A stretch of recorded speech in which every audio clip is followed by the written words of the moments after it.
Ang gusto ko talaga pag-usapan tonight, yung issue kasi ni Jericho tsaka ni Trina eh. Nako, eto na nga. Ano bang hot headlines natin?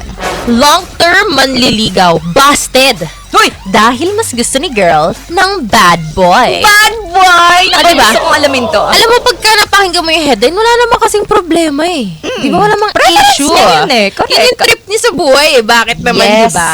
Bakit naman, sino ba naman tayo para pigilan siya? Tama naman. Oo. Kaya ikaw ba, ano ba yan? Gusto kong malaman eh. Umpisa Ito pa na lang nga. eh. Kasi namang itong si Jericho, siya yung lalaking manliligaw kay Okay. Trina. Oh. Average lang ang itsura, pero Anong average? Talagang average, saktuhan so-so lang. lang. Ganun, saktuhan lang. Hindi Okay, ganun okay. kagwapo. Hindi rin naman masama ang itsura niya. Okay. Sakto lang, And then? ganun. Super loyal naman. Uy, Diba? loyal. Ganun ba? Tapos, oo, loyal. Okay. As in, loyal kung loyal. Kasi almost 1 year nila lang nililigawan si Uh-huh. Trina. And then? Si Trina naman, ito naman yung tipong babae na maladyosa ang beauty. Ay, taray naman. Oo, very much habulin. And dahil nga dito, mataas talaga yung standards niya. Siyempre, alam niyang maganda siya.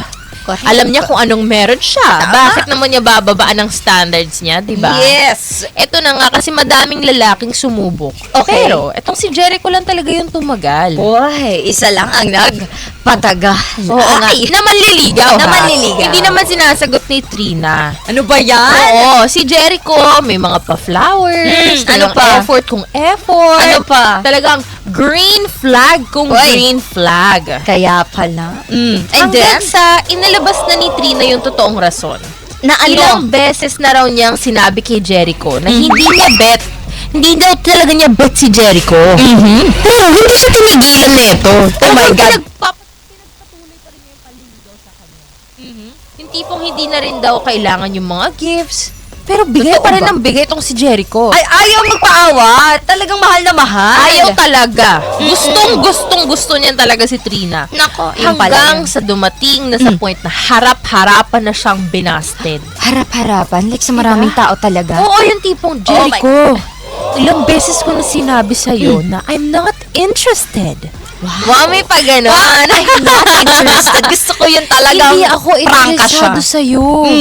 Nasabi na pala eh. Ano problema? Tahimik naman na tinanggap ni Jericho yon. Okay. Pero dahil nga mabilis kumalat ang balita, mga Mga- marites, mga marites toli, talaga mga natin, marisol.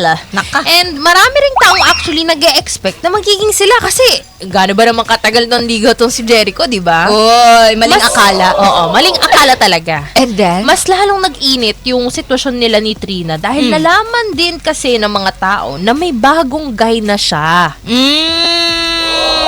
Mas Kaya cool? pala. Check! Oy, cool. Mas bad boy? Bad boy! Naku, gusto niya yan. And, ito Ano pa. Very good in bed daw talaga. Wow! Kaya daw siguro mas bet niya itong si Guy. Lupit pala nito. Oo. Ayun ang trippings talaga niya, no, Trina? And then? Kaya naman, maraming nagsasabi tuloy ngayon na makurot si Trina. Marami din naman nagsasabi na baka ayaw niya ng green flag. O, di ba, ang daming judger. Grabe talaga. Ang iba talaga kapag may Oo. community judgment. Yes. Na nagaganap. Pero, syempre to si Trina, di siya papatinag. Dinidependa niya yung sarili niya. And, para naman Ang sabi sa... niya?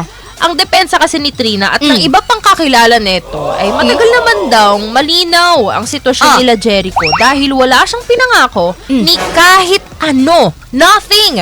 Nireject pa nga niya. 'Di ba? Hindi niya nga hinihingi yung mga gifts and lahat daw yun. Kusang loob lang binigay ni Jericho. Totoo. Sinabihan na nga daw niya, 'di ba, na wag na siya magbigay. Pero gustong-gusto pa rin ni Jericho magbigay. Kung minasaktan man dito dahil pinili ni Jericho na magstay kahit malinaw na hindi naman siya talaga ang priority.